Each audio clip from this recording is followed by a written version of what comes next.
Negative vibrations எல்லாமே வந்து சவுண்ட்ல clear ஆகும் அப்படின்னு சொல்றாங்க. அது எப்படி மேம்? ஆமா, நெகட்டிவ் வைப்ரேஷன்ஸ் வந்து சவுண்ட்லேருந்து கண்டிப்பாக கிளியர் ஆகும்.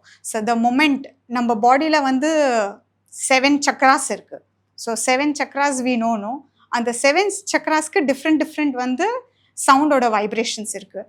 ஸோ த மொமெண்ட் அந்த வைப்ரேஷன்ஸ் அந்த சவுண்ட் ஹீலிங் போல்ஸ் நம்ம டிஃப்ரெண்ட் சக்ராஸ் மேலே பிளேஸ் பண்ணாலே அது வந்து கிளியர் ஆகிடும். சவுண்ட் அப்படின்றது எல்லாருக்குமே காமனா இல்லை கிட்ஸ் அண்ட் ப்ரெக்னென்சி விமன்ஸ்க்கு வந்து ஏதாவது அஃபெக்ட் ஆகுமா? இல்லை. So if you see sound is everywhere. நம்ம டெம்பிளில் போனால் அந்த பெல் இருக்குது, அங்கே கூட சவுண்ட் இருக்குது, ரைட்?